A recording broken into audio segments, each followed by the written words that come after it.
بسم اللہ الرحمن الرحیم۔ السلام علیکم، میرا نام ہے آصف اور اردو وائس سٹوریز میں آپ کا خوش آمدید۔ دوستوں، امید کرتا ہوں آپ سب خیر و عافیت سے ہوں گے۔ آج کی یہ سٹوری میں نے ایک آن لائن ڈائجسٹ میں پڑھی تھی۔ خوفناک ہونے کے ساتھ ساتھ یہ بہت ہی دلچسپ سٹوری ہے، اس کو اینڈ تک لازمی سنیے گا۔ پر یہ سٹوری بچوں کے لیے نہیں ہے، اگر کوئی بچہ یہ سٹوری سن رہا ہے تو اس کو بند کر دے۔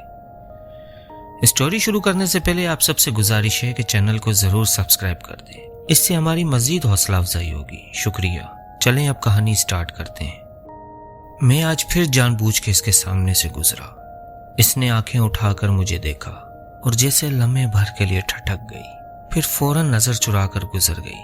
میرے ہونٹوں پہ بے ساختہ مسکراہٹ توڑ گئی۔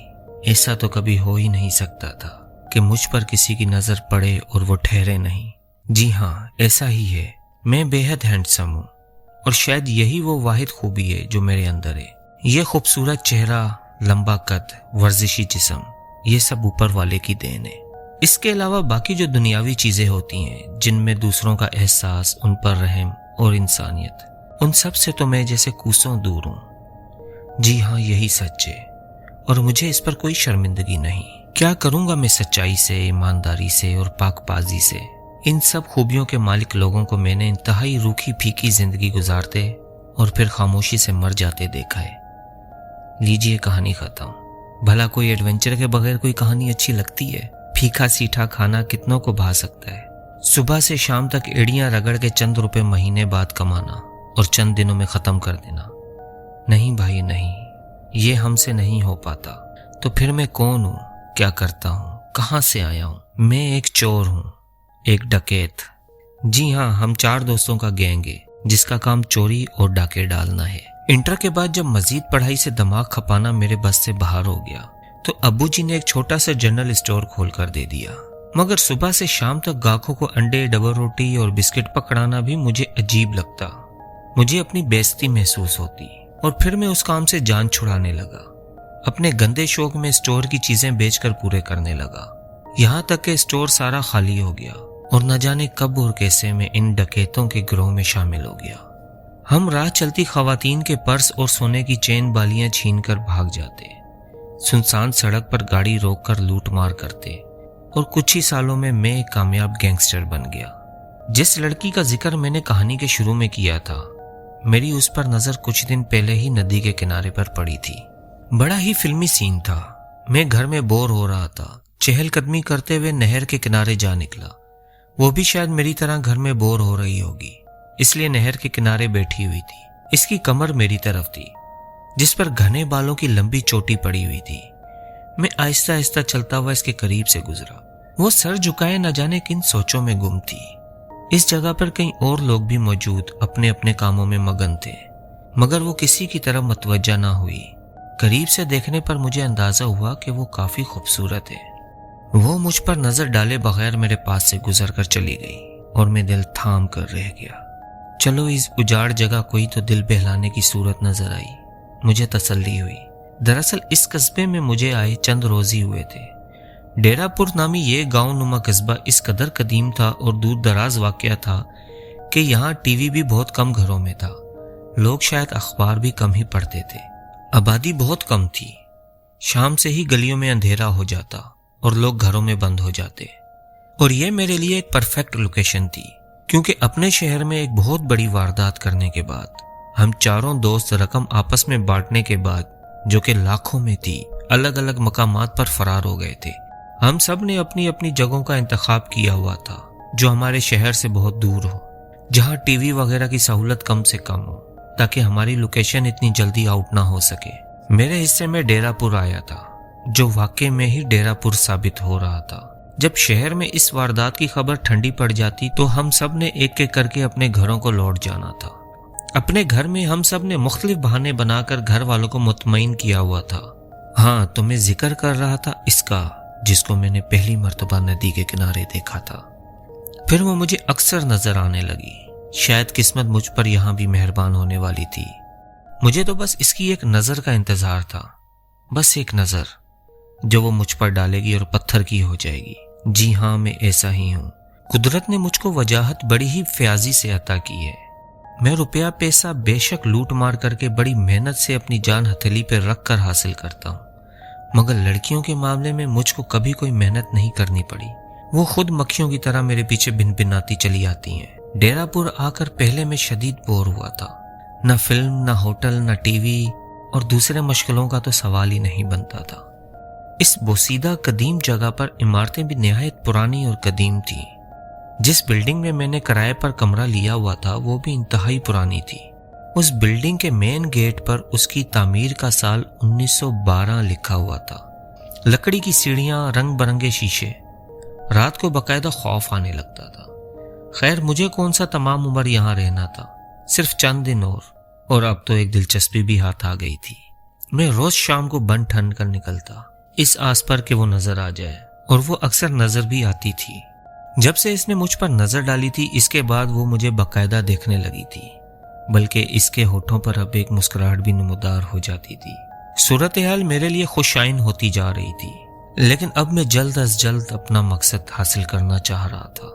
इस तरह इस कस्बे की गलियों में बेवजह फिरना लोगों को शक में मुब्तला कर सकता था। चंद लोग, जिनमें मेरा मालिक मकान भी शामिल था, उन्होंने मेरे यहाँ आकर रहने की वजह पूछी थी, जो मैंने पहले ही सोच रखी थी। इस गांव में एक कदीम तरीन बुजुर्ग की कब्र के आसार मौजूद थे, जहां लोग मन्नतें मांगा करते थे। मैंने सबसे कहा कि मैं कुछ बीमार हूं और मन्नत मांगने आया हूं। जब तक मुकम्मल तंदुरुस्त नहीं हो जाऊंगा घर वापस नहीं जाऊंगा। सीधे साधे लोगों ने सादगी से सर हिला दिया था, बल्कि चंद एक ने तो मुझे सेहत याबी की दुआएं भी दी थीं। ये दाव तो कामयाब गया था। अब इंतजार बाजी खेलने का था, एक बहुत बड़ी बाजी, और मैंने आज तक कोई भी बाजी नहीं हारी थी। अब मुझे मौके की तलाश थी। इस लड़की से बात करनी थी। ये आसान नहीं था। छोटी जगह होने की वजह से वो कभी अकेली नहीं मिलती थी। हमेशा आसपास लोग आ जा रहे होते थे, और शाम के बाद तो यहाँ मर्द तक बाहर नहीं निकलते थे। किसी लड़की के बाहर निकलने का, वो भी अकेले, तो सवाल ही पैदा नहीं होता था। तो फिर क्या करूं, कैसे बुलाऊं, कहाँ मिलूं? इन सब सवालों में कहाँ मिलूं का जवाब मुझे जल्दी मिल गया। जिस होटल के कमरे में मैं रह रहा था, इस जगह मेरा मकसद पूरा नहीं हो सकता था। इस तंग बिल्डिंग में मेरे कमरे के अलावा लातादाद छोटे कमरे थे, जिनमें खानदान के खानदान आबाद थे। बिल्डिंग का रखवाला तो बकायदा किसी जालिम सास की तरह मेरे दरवाजे के बिल्कुल सामने अपनी चरपाई डाल के पड़ा रहता था। फिर यह सवाल था, क्या वो मिलने को मान जाएगी? जो कि यकीनन वो मान जाती, क्योंकि ऐसा कभी नहीं हुआ था कि सामने मैं हूं और कोई लड़की इनकार कर देती। पर मसला जगह का था। ना इधर कोई गेस्ट हाउस था, ना कोई सिनेमा था। तो फिर जाऊं तो जाऊं कहाँ? आखिर में मुझे मेरी मतलूबा जगह नजर आ गई। शांता मंजिल, सन 1899। ये इस घर की टूटी फूटी पेशानी पर दर्ज था, जिसको मैं कई दिन से बंद देख रहा था। कस्बे की रिहायशी गलियों से जरा हटकर उसी नदी के किनारे ये घर भी वाक़या था, जहां मैंने इस हसीन लड़की को पहली मर्तबा देखा था। इस घर की खिड़कियां और रोशनदान बंद थे, और लकड़ी के बड़े से दाखिली दरवाजे पर बड़ा सा ताला लगा हुआ था। अगर दाखिली दरवाजा बंद कर दिया जाता तो अंदर जाने का कोई और रास्ता नहीं था, यानी मेरी ख्वाहिश के अहन मुताबिक वो जगह थी। मैंने अंदाजा लगाया कि इस घर में यकीनन कोई नहीं रहता था। यह जगह मेरे काम के लिए निहायत मुनासिब साबित हो सकती थी। ना ही सिर्फ एक मुलाकात, बल्कि कई मुलाकातों के लिए। मेरे होठों पर नापाक सी मुस्कुराहट दौड़ गई, और फिर एक शाम मुझे मौका मिल ही गया। वो रास्ते में मुझे टकरा गई, और किस्मत से इस जगह पर आसपास कोई ना था। सुनो प्लीज, मेरी बात सुनो। दौड़कर आने से मेरी सांसें फूल गईं। मैं कई रोज से तुमसे मिलना चाह रहा था। वो रुक गई, पर अभी तक इसने मुड़कर नहीं देखा। देखो प्लीज, मैंने जब से तुमको पहली बार देखा है, मैं तुमसे मोहब्बत करने लगा हूँ। मैं अपने शहर वापस जाने वाला हूँ। मैं तुमसे तफसीली बात करना चाहता हूँ। मैं तुमसे शादी करना चाहता हूँ। देखो, ये जगह इन बातों के लिए मुनासिब नहीं है। तुम कल रात को प्लीज मुझसे शांता मंजिल में मिल सकती हो? मैंने इसे इल्तिजा वाले लहजे में कहा। वो मेरी तरफ मुड़ी। शर्म से इसके गाल सुर्ख हो रहे थे। इसने सर हाँ में हिला दिया। ओह यस, मैं खुशी से जैसे नाचने लगा। ओके ठीक है, फिर कल रात 12 बजे वहां आ जाना। ठीक है ना, भूलोगी तो नहीं? वो कुछ ना बोली, पर उसके चेहरे पर फैली मुस्कुराहट ने मेरी बात का जवाब दे दिया था। वो तेज तेज कदम उठाती नजरों से उछल हो गई। इसके जाते ही मेरी मुस्कुराहट के मायने बदल गए। तो बेटा सरताज, मैंने अपने आप को दाद दी। तेरा निशाना और खता हो जाए नामुमकिन। दूसरे दिन सुबह से ही मैं रात की तैयारी करने लगा। अपना बेहतरीन जोड़ा निकाला, शैम्पू किया, नहा धोकर तैयार हो गया। आने वाले हसीन वक्त के ख्याल से मेरे जिस्म में सनसनी दौड़ रही थी। सामने लगे कदीम घड़ियाल ने 11 बजाए। मैंने जूते पहने और जैसे ही चौकीदार ने दूसरी तरफ रुख किया, मैं बाहर निकल आया। गलियां हस्बे मामूल सुनसान पड़ी थीं और गहरे अंधेरे में डूबी हुई थीं, मगर मुझ जैसे इंसानों को इन अंधेरे से कैसा डर। हमारे जैसे चोरों के लिए अंधेरे तो इंतहाई मददगार साबित होते हैं। मैं तेजी से मगर बे आवाज कदम उठाता रास्ते पर जा रहा था। कहीं कहीं से कुत्तों की भौंकने की आवाजें आती तो खामोशी चंद लम्हों को टूट जाती। थोड़ी ही देर में नदी और शांता मंजिल के आसार दिखने लगे। शांता मंजिल की बंद बालकनी इस तरह डिजाइन की गई थी कि अगर इसमें झांका जाता तो नदी का खूबसूरत मंजर दिखाई देता होगा, मगर इस वक्त उस लड़की के अलावा और कोई खूबसूरती मुझे अपनी तरफ मतवज्जा नहीं कर रही थी। अगर वो ना आई तो, एक ख्याल मेरे जहन में आया और मेरा दिल डूब सा गया। नहीं, वो जरूर आएगी। मैंने खुद को तसल्ली दी। इसकी आंखों में छुपे हाँ को मैंने पहचान लिया था। उस बिल्डिंग का बंद ताला मुझ जैसे चोर को खोलने में सिर्फ चंद सेकंड लगे। जेब से टार्च निकाली और जलाई और अंदर दाखिल हो गया। मगर इसको कैसे मालूम होगा कि मैं अंदर हूं? मेरे जहन में सवाल पैदा हुआ। मैंने घड़ी में टाइम देखा, 11:30 बज रहे थे। चलो अंदर पहुंचकर कोई मुनासिब जगह तो तलाश करूं। मेरे शैतानी जहन में बुरे बुरे ख्याल आने लगे और जिस्म में जैसे गुदगुदी होने लगी। उफ, ये शांता मंजिल कितनी भयानक है, मैंने सोचा।